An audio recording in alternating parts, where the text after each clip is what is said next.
She said she'd rather sleep in a dumpster than spend one more night next to my son.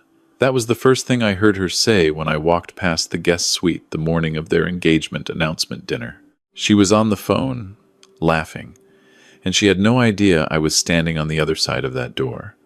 I stood very still for a long moment. Then I walked back to the kitchen, poured myself a cup of coffee I couldn't taste, and started thinking about how I was going to protect my boy from the woman he believed was the love of his life. My name is Daniel Calloway. I'm 63 years old, born and raised in Harlan County, Kentucky, though I've lived in Blount County, Tennessee, for the past 35 years. I built Calloway Timber and Land from nothing, starting with one second-hand skidder, 40 acres of leased forest, and a loan I wasn't entirely sure I could repay. Today, the company manages nearly 4,000 acres of timberland, holds contracts with 3 regional sawmills, and employs 41 people, most of them local families I've known for decades. My son Ethan is 31. He grew up watching me work, and somewhere along the way he decided he wanted to do the same. He came back to Blount County after college, earned his forestry certification, and spent the last 6 years learning every inch of our operation. 2 years ago, I made him operations manager. 1 year ago, I started the paperwork to transfer a 50% stake in the company into his name. I wanted him to have something real, something that would outlast me. Then he met Sienna. She came into his life at a conference in Nashville, one of those regional land management seminars where everyone networks over lukewarm chicken and bad coffee. Ethan called me that evening, which he rarely did from conferences, just to tell me he'd met someone remarkable. I remember thinking it was sweet. He was so lit up. I hadn't heard that kind of energy in his voice since he was a teenager who'd just caught his first turkey on opening morning. I met her 6 weeks later over dinner at Ethan's apartment in Maryville. She was 34, attractive, composed, and said all the right things. She asked thoughtful questions about the timber business. She talked about her family in Virginia, her father, who had apparently worked in real estate development, her own career in commercial property management. She made eye contact when she spoke to you and held it just long enough to make you feel important. I drove home that night with an unease I couldn't explain. She hadn't done anything wrong. She'd been perfectly pleasant. But there was something underneath the surface I couldn't quite reach, like a knot in a board that only shows itself after you run the saw across it. I kept that feeling to myself.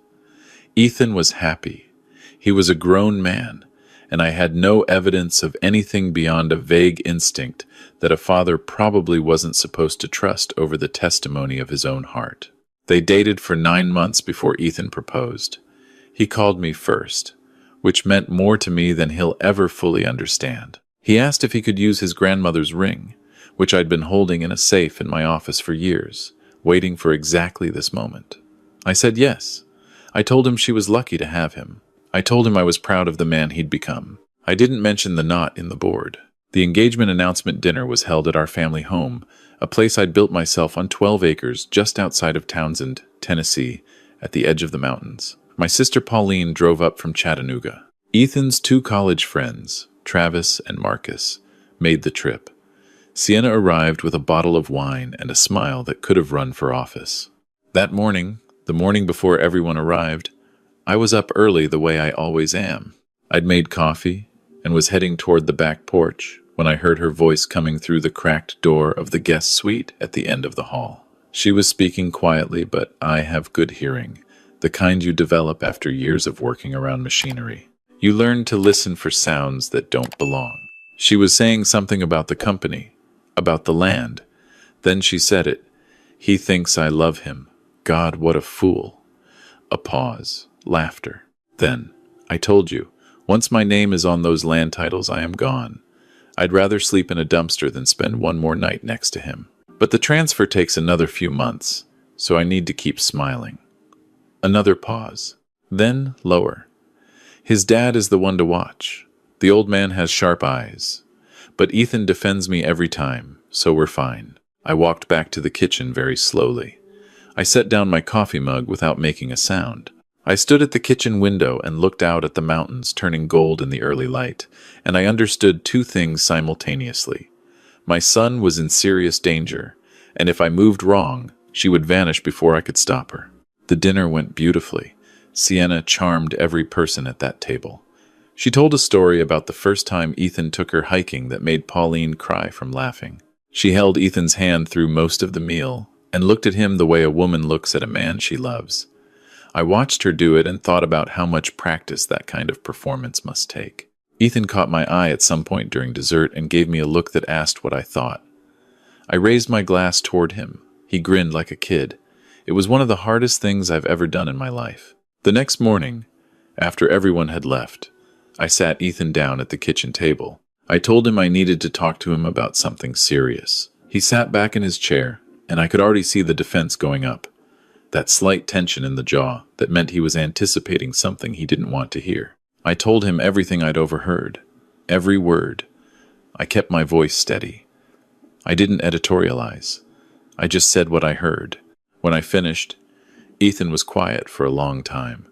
Then he said, "Dad," she was probably venting.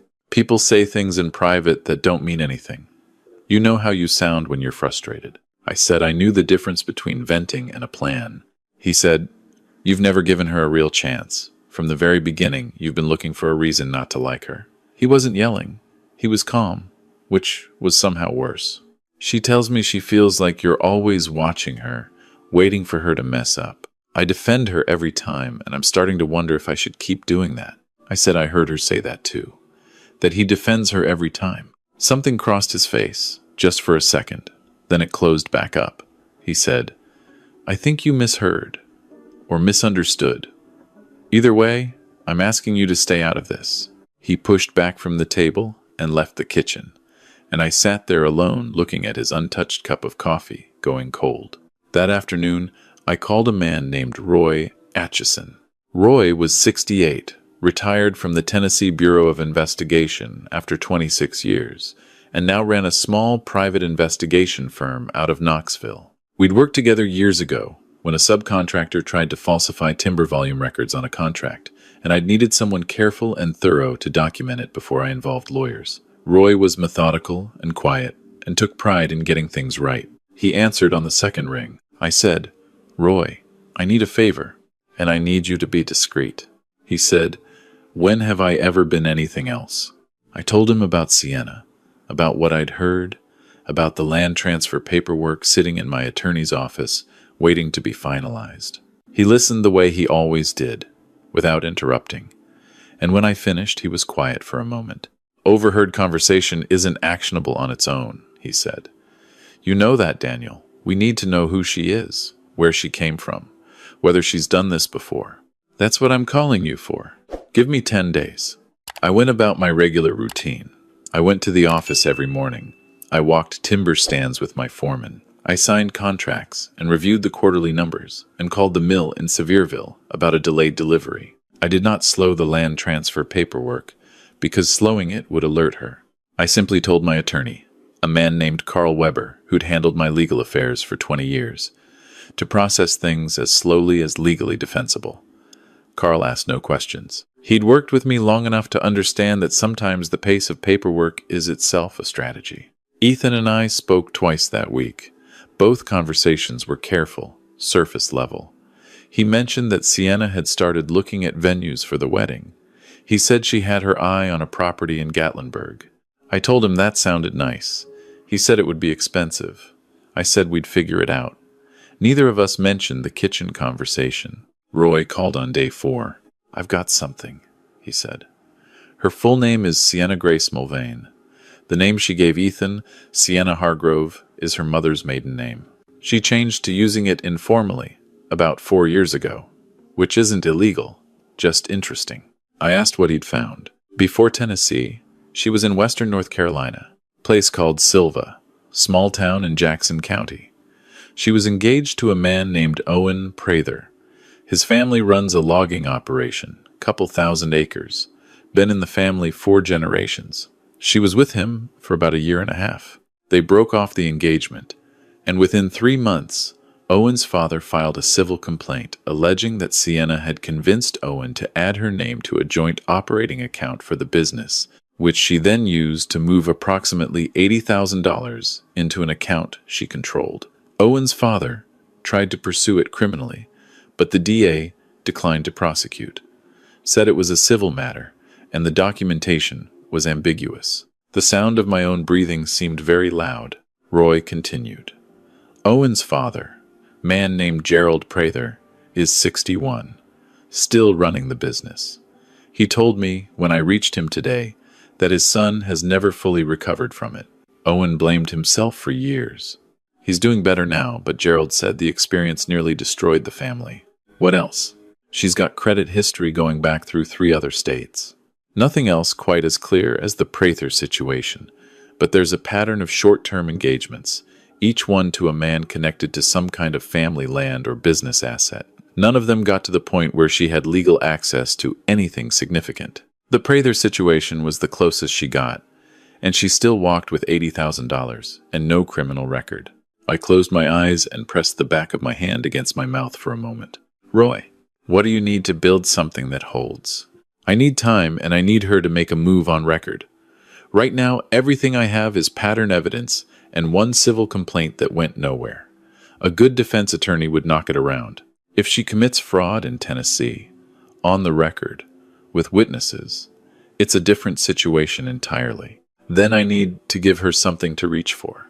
That's the play, Roy said, but she'll have to reach for it herself. You can't manufacture the intent. She has to demonstrate it.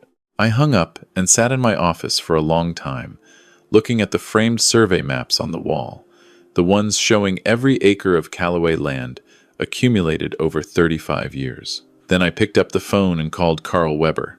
Carl, I said, I need to talk to you about something unusual. Carl came to my office the next morning, and I told him everything. He sat in the leather chair across from my desk and listened without expression, which is how Carl always listened.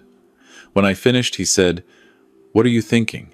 I said, I want to create an accelerated opportunity, something that would require her to actively push Ethan to make a financial move on her behalf. Something documented. Carl was quiet for a moment. There's an approach, he said slowly. If you were to announce, informally, that there's a time-limited opportunity, something that would require Ethan to act as a full partner to secure, it might prompt her to push him toward action before she has legal standing to do so. If she pushes him to forge your signature, or to misrepresent his authority, or to move company funds without proper authorization, that's a crime. Can we build that? We can build the stage, Carl said. We can't control whether she walks onto it. We spent the next several days constructing what Carl called a facilitative scenario. On paper, it looked like a timber rights opportunity, a neighboring landowner, supposedly motivated seller, a deal that required fast action and a co-signed commitment from both Callaway partners. The deadline was artificial, but the documents looked real. Carl drafted everything using actual legal language. The seller was Roy, acting as a stand-in, using a LLC name Roy had registered years ago for a previous case. On a Tuesday morning, I called Ethan into the office and told him about the deal. I showed him the documents. I explained that the window was narrow and that as my partner, he'd need to be actively involved. I watched him lean over the desk and read through the pages with the same careful attention he brought to everything. He was a good businessman, my son. He asked the right questions. He said he'd need a couple of days to review it fully. That evening, Roy called me. She's moving, he said. Roy had been monitoring with tools and methods I didn't ask him to explain in detail. What he told me was this. Within 12 hours of the office meeting, Sienna had made 3 phone calls, one of which was to a woman named Deirdre, a contact who apparently had expertise in commercial real estate conveyance. The conversation, legally obtained, included Sienna saying, in reference to Ethan and the deal, he has to sign it by Friday, or the window closes. I need him moving on this before his father can pump the brakes. Once his signature is on those transfer documents alongside the deal, it creates leverage. That's the whole point, she paused, then said. The old man is smart, but he's doing this to include Ethan. He doesn't realize he's given us exactly what we needed.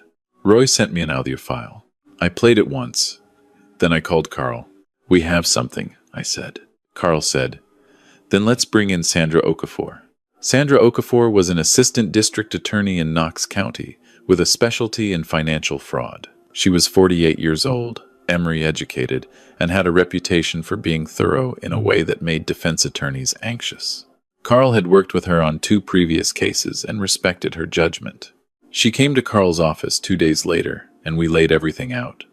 Roy's background investigation, the North Carolina civil complaint, Gerald Prather's willingness to speak on record, and the recorded phone call. Sandra reviewed everything methodically. She asked precise questions. She wanted to understand exactly where the legal exposure was and where it wasn't. The North Carolina situation establishes pattern, she said, but it didn't result in charges, so it's useful for context and not much more. What you have here in Tennessee, if she follows through and pushes your son to make a material misrepresentation in a financial transaction based on her direction, that's potentially criminal fraud, conspiracy, and depending on how she executes it, wire fraud, if any electronic communication crosses state lines. What do you need from me? I need her to make the move, Sandra said. And I need your son. I looked at Carl. Carl looked at the table. My son doesn't know any of this, I said. Sandra nodded slowly.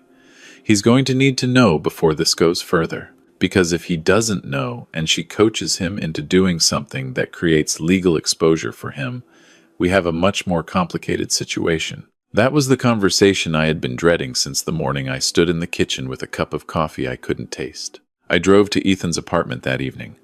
He answered the door in work clothes, still dusty from being out in the field. He looked at my face and said, "What happened?"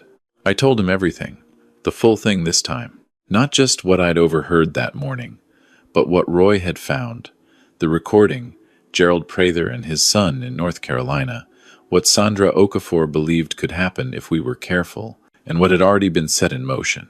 Ethan stood at his kitchen counter and didn't move for a long time. When he finally spoke, his voice was flat. "Play me the recording." I played him the recording. He listened to it twice. After the second time, he set the phone down on the counter very carefully, the way you set something down when your hands are not quite steady. He turned toward the window. His back was to me. "The morning I told you about the timber deal," he said, not turning around. "She came to my office that afternoon. She said she wanted to understand the documents so she could support me. I walked her through everything. I showed her the signature pages." He stopped. I thought she was being a partner. "Ethan, how long have you known?" "I've known something was wrong since before the engagement dinner. I had no proof until last week." He turned around. His eyes were red, but his jaw was set. He looked, in that moment, more like his mother than I had seen in years. She had the same quality, that ability to hold themselves together when every instinct must be screaming to come apart. He said, "What do you need me to do?" What Ethan agreed to do required steadiness. I wasn't sure I could have managed at his age.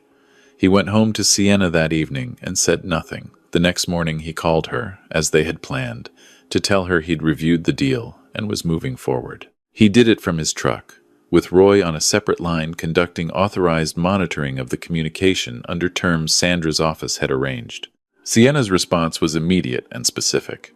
She told him the transfer documents needed to include a dual signature clause she had identified in the paperwork, one that would give either partner independent authority to execute future transactions. She told him to ask Carl to add that language before Friday. She told him not to mention it to me first because, and this was the part Ethan had to sit through without reacting, because your father overthinks everything, and this is a time-sensitive deal. You're an equal partner, Ethan. You don't need his approval to move on this. Then she said, "Once your name is fully independent on those accounts, we'll have everything we need to plan our future the right way. Together." Ethan said, "Okay," and ended the call. Roy sent me the recording within the hour. Sandra Okafor had everything she needed. The conversation that preceded the arrest was not the one I had expected. The day before Sandra's office moved, I drove to Jackson County, North Carolina, to meet Gerald Prather. He lived on the same property his father had logged, a modest house at the end of a gravel road with views of the Tuckasegee River Valley. He was a compact, weathered man with careful eyes and a handshake that communicated more than most conversations. We sat on his back porch and I told him what was happening and what we were trying to do. Gerald looked out at the tree line for a while before he spoke. Owen blamed himself for 2 years, he said. He thought he was stupid. He thought he should have seen it. The truth is, she was very good at what she does. She studies you. She figures out what you're afraid of losing, and she makes herself into the answer to that fear. He paused. For Owen, it was loneliness. He'd had a hard few years before she came along. She read that immediately. He looked at me. What was it for your son? I thought about it. Purpose, I said. He wanted to build something. She made herself part of that. Gerald nodded slowly. That's how it works. I asked him if he would testify. I've been waiting for someone to ask me that question for 4 years, he said. Yes, without hesitation. The arrest happened on a Thursday. Sandra's team moved in the morning. Sienna was at a coffee shop in Maryville when 2 Knox County detectives and a TBI agent approached her table. She looked up, and I was told, though I wasn't there, that she immediately understood what was happening. She stood up slowly, said nothing, and held out her wrists. There was no running, no screaming about lawyers, not yet. Just a kind of cold stillness that, according to the detective who described it to me later, was somehow more unsettling than panic would have been. Ethan was at our family home when it happened. I was with him. We sat in the living room and he held his phone in both hands and stared at the wall. And when I got the call from Sandra confirming the arrest, he nodded once, very deliberately, and set his phone down on the coffee table and just sat there. After a while, he said, I keep trying to figure out if there was a real moment in there, whether any of it was real. I said, I don't think it matters now. He said, It matters to me.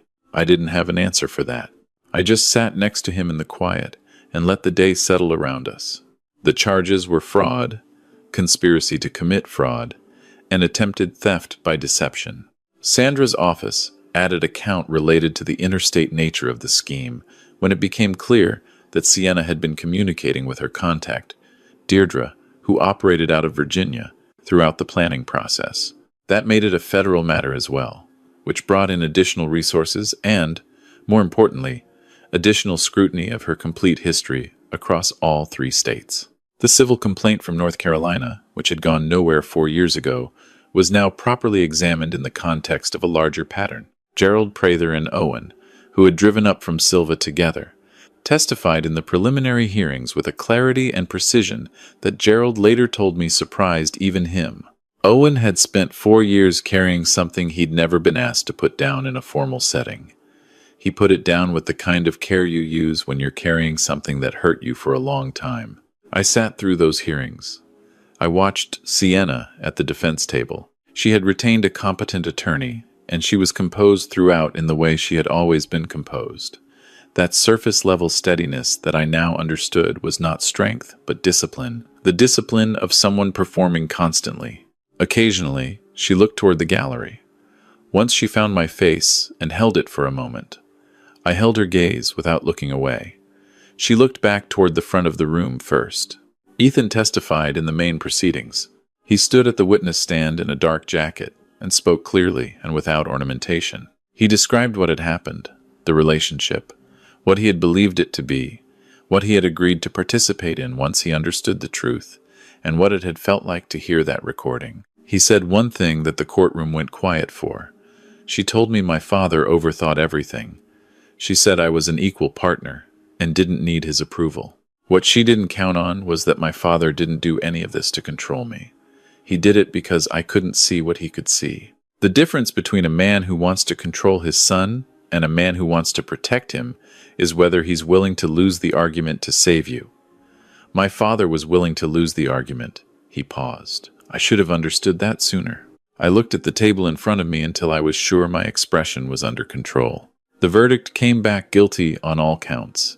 Sentencing was 8 years, with restitution ordered to the Prather family.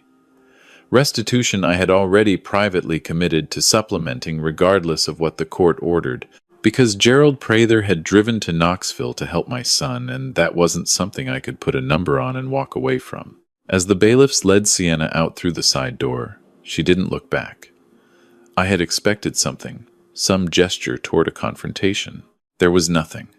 She walked through the door, and it closed behind her, and the courtroom began to shift and murmur back into life. And I sat where I was for a moment, just letting it be over. The drive back to Blount County that afternoon was one of the quieter ones I can remember. Ethan drove, which was unusual. I sat in the passenger seat and watched the mountains come back into view as we crossed into the county.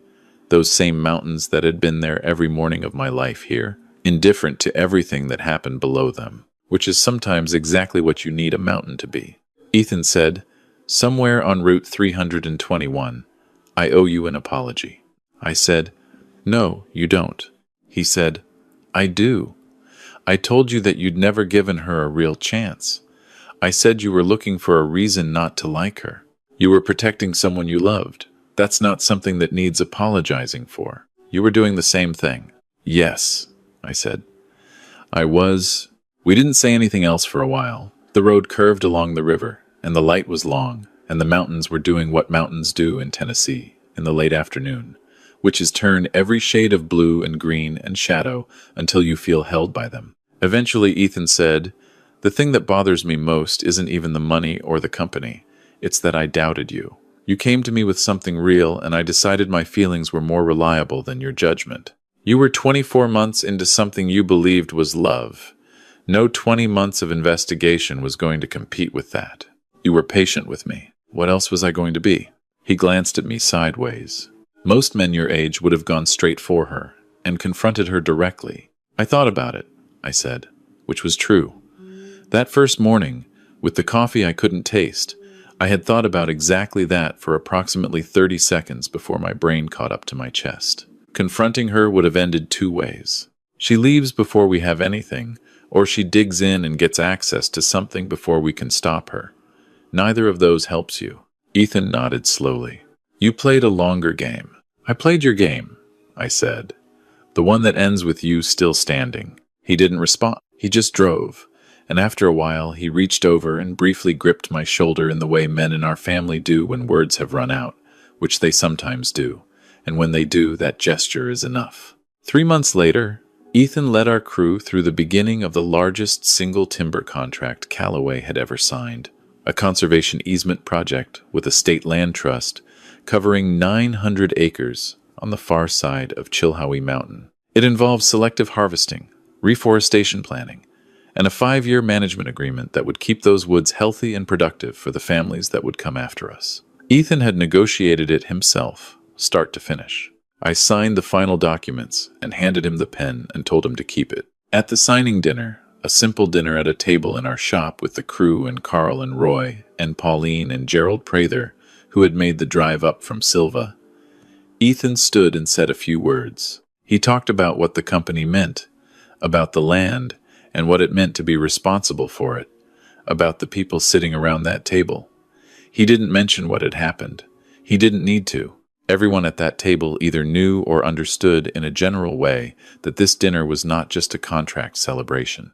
At the end, he looked at me and said simply, "Thank you for not giving up." Then he sat back down and someone passed the cornbread, and the evening moved on in the way good evenings do, noisy and warm, and not particularly interested in endings. I have thought, since all of it was finished, about what I would tell a man in the position I was in. A man who sees something wrong, who knows what he knows, and whose family looks at him and says, "You're imagining it, you're overprotective, you're trying to control something that isn't yours to control." I would tell him this: the hardest part of protecting someone is accepting that the protection itself will for a time look like interference. The person you are trying to protect will resent you for it. They may tell you that you've never trusted them, that you're paranoid, that you should stay out of their lives. And the temptation is to hear that and step back, because you love them and you don't want to be the obstacle between them and their happiness. Don't step back. Not because you're always right. You may not be, but because the cost of being right and doing nothing is something a father cannot come back from, not the way a father is supposed to come back from things. The sweetest thing that came out of any of this wasn't the verdict, or watching the courtroom empty out after sentencing, or any of the moments I had expected to feel like victory. It was a Tuesday morning, 3 weeks after the trial, When Ethan showed up at my office at 7 in the morning with 2 cups of coffee from the gas station in Maryville, the cheap kind that comes in styrofoam cups and tastes like ambition and sawdust, the same kind we used to drink together when he was 23, and just learning the business, and I was teaching him how to read a timber stand. He handed me a cup. He sat down across the desk. He said, "I've been thinking about expanding the equipment yard. We're losing 2 days a month to off-site staging. If we build a secondary yard on the south parcel near the county road, I think we cut that in half." I pulled out a legal pad. I said, "Walk me through the numbers." And just like that, we were back in the business of building something together. The same desk, the same bad coffee, the same mountains out the window, the same family on the other side of something that could have ended us. That is what we built all of this for. Not the acreage or the contracts share the equipment lines. This, 2 men who know each other, sitting in the same room, working toward the same thing. If you're watching this and you've been in a position where you saw danger coming and the people you loved didn't want to hear it, I want you to know something. Your instincts are worth listening to. Do the work to back them up. Be patient. Be methodical. Keep the faith with the person you're trying to protect, even when they're furious with you for trying. And if you're watching this and you're the one who didn't listen, the one who told the person who loved you that they were wrong, that they were overreacting, that they should stay out of it, you don't have to carry that. The people who love you are not keeping score. They're just glad you're still there. Thank you for being here with me through this story. Subscribe if you want to hear more. And take care of your people, whatever that looks like for you. They are worth every hard thing.